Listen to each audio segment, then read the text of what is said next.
Hi, welcome to episode 2 of Polymath Diaries.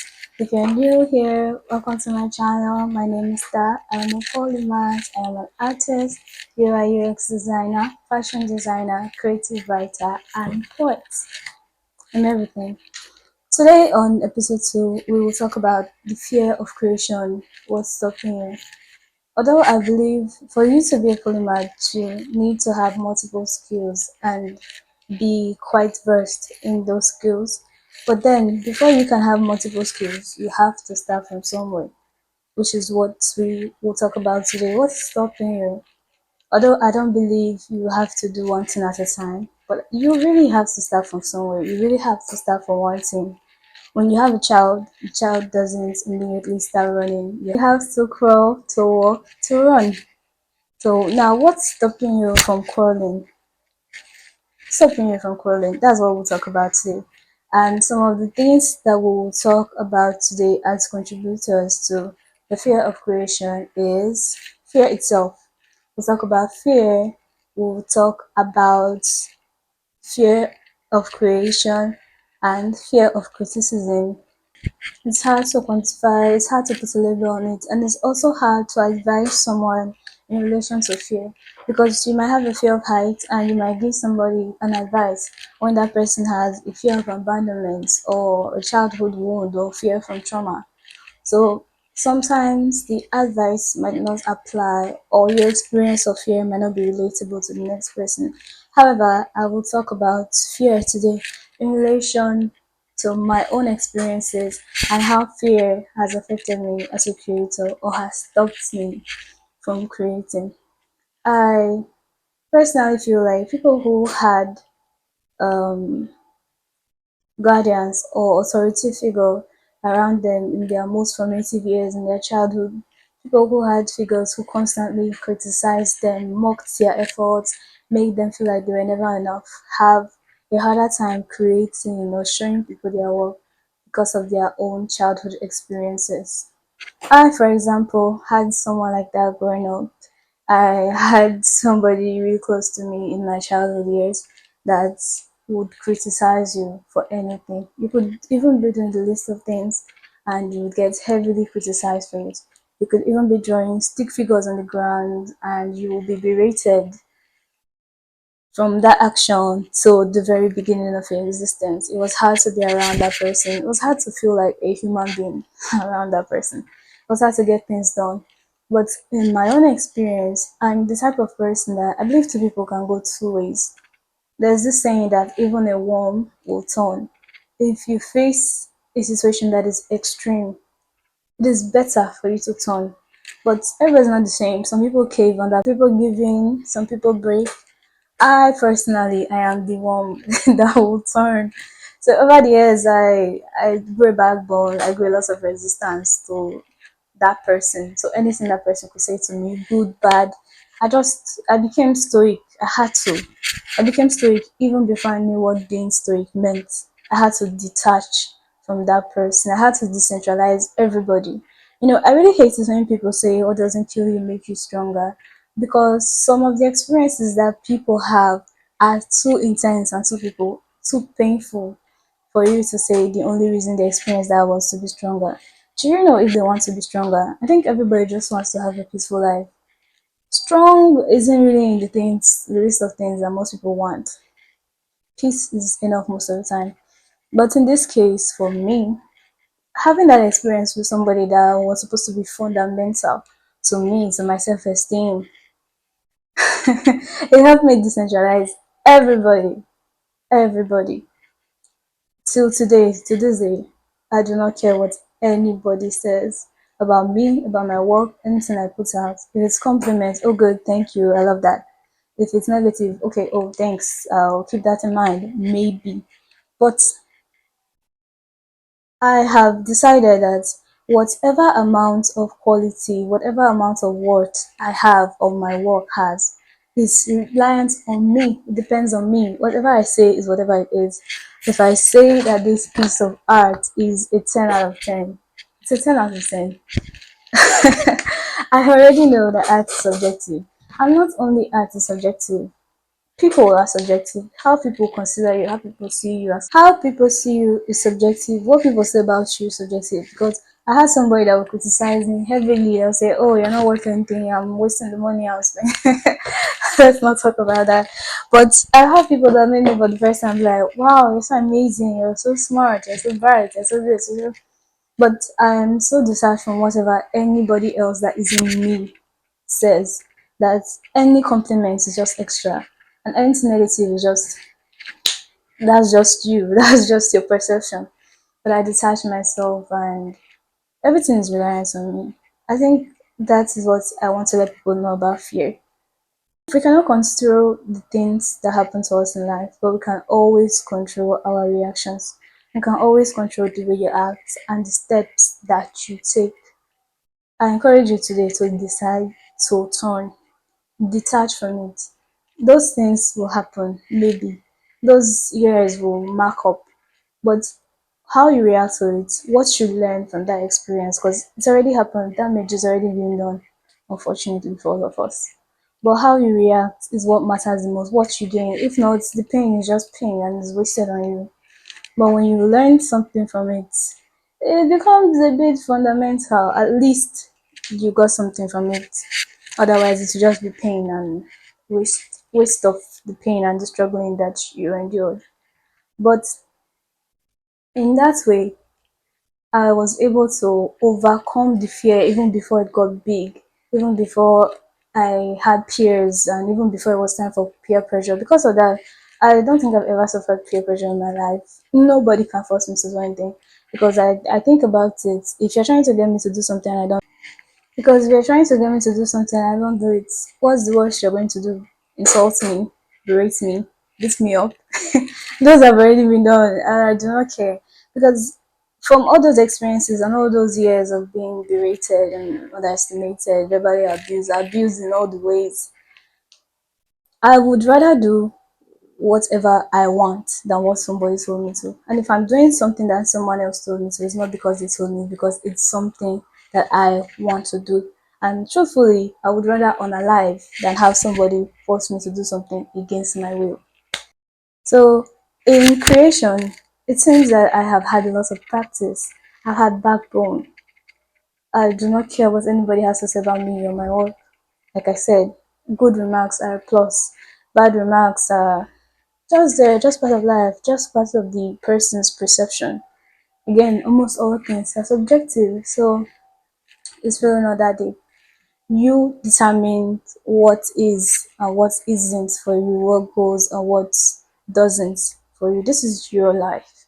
Nobody should determine what you do, how you put yourself, what you put out. This is yours to personalize. 8 billion people in the world, yes, we know. But you only get to experience yourself. All the things that you go through alone. All of your emotions, your fears, it's only you. So why would you let people have so much power over you? What's the worst anybody could do to you? Think about it. What's the worst anybody could do to you? What's the worst that could be done?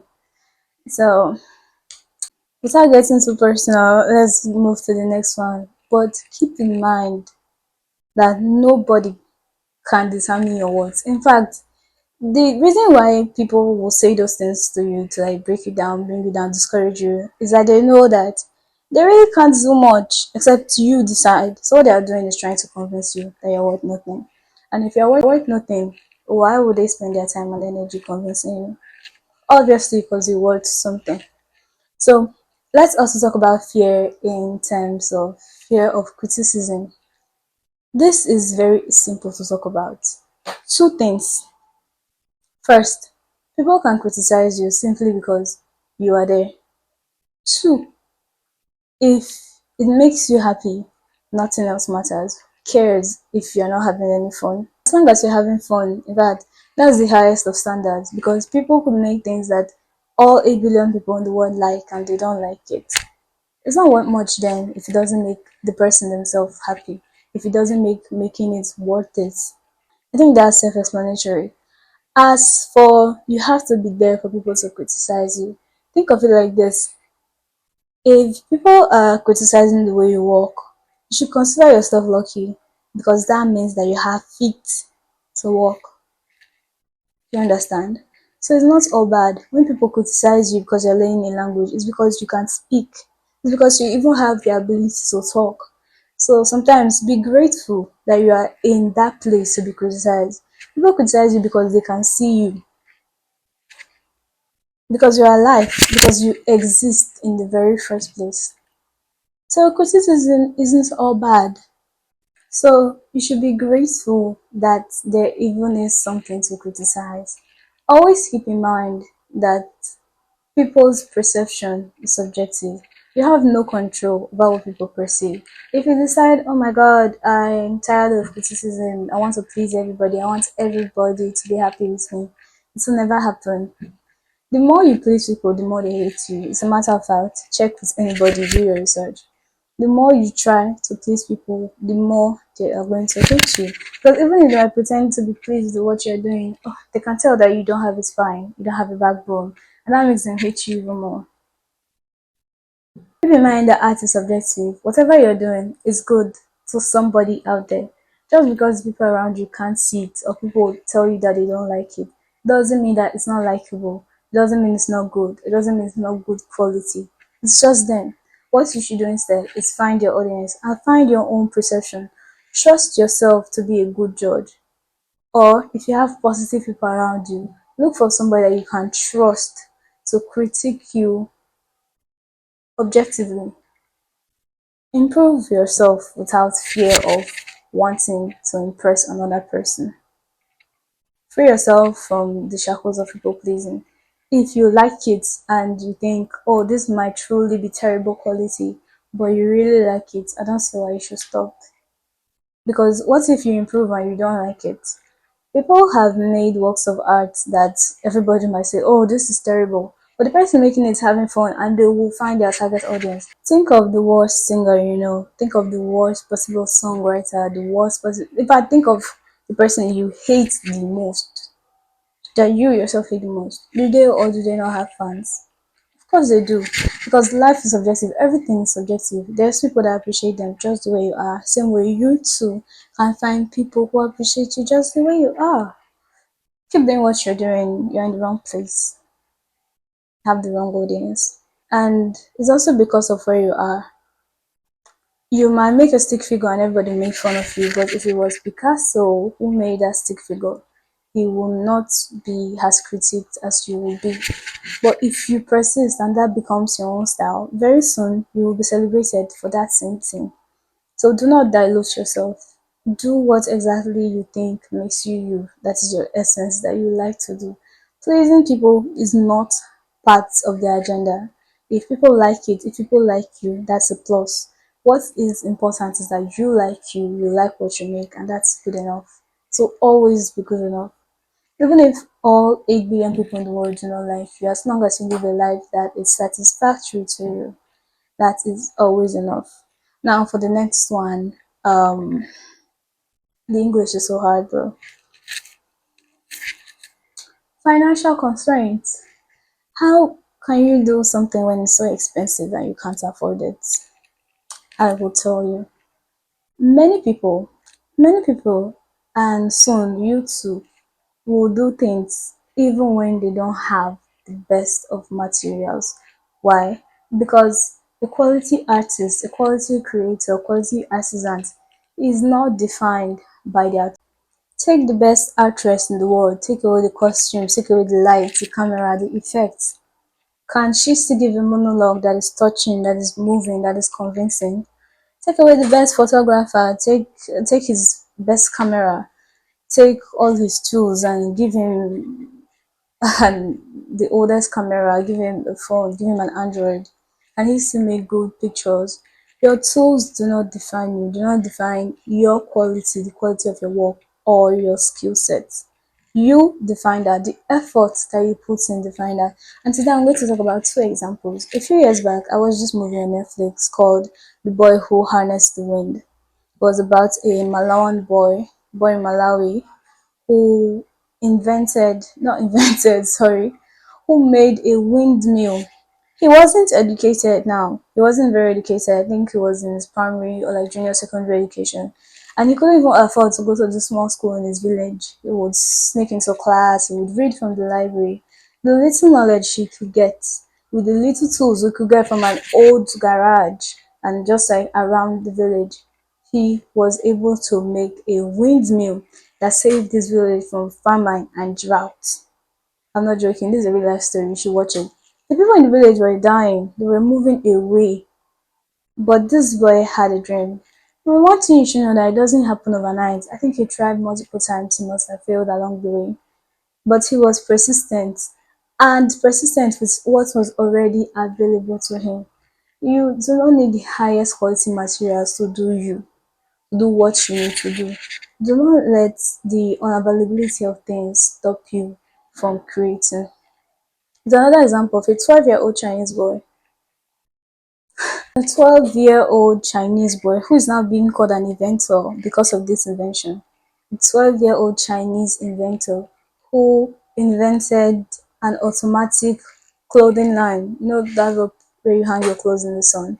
He made an automatic one that closes, that retracts on rain detection. So whenever it rains, the clothing line will automatically withdraw into like the balcony to prevent the clothes from getting wet.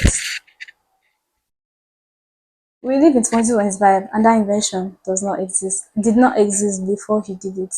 You can see if you look at the video of it, because I watched the video, you can see the video of it. It is made with tools that now his invention isn't made with complicated machines or the highest quality tools, but you can see how him making do with what was available to him led to an invention that made so much sense, even though at first it might sound silly. I bet he might have told someone that, hey, this is what I'm going to do. And they're like, that's so silly. How are you going to do that? Why would you do that? We don't even have that in Nigeria. But anywhere in the world that they do, you see that it's such a valuable invention. And imagine if the boy had said, oh, I'm not a genius. I'm not in Harvard. I'm not in Oxford. I don't have a first class degree. I don't have this. I don't have these are excuses. I said in my previous video and I say it again. The simple fact that you have an idea for something means you can do it regardless of quality. There's always room for improvement. I bet you didn't get it right on the first time. But because of persistence and because of belief in yourself, highest quality of tools to start, or for you to even build your quality. Imagine if you can make amazing videos on your iPhone. What will happen when you get a camera? You will make even better videos. These periods of struggle or lack or insufficiency can help you build your backbone for when you get into abundance.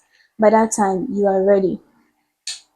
I listen to very few motivational speakers, and one of the speakers I listen to is Les Brown.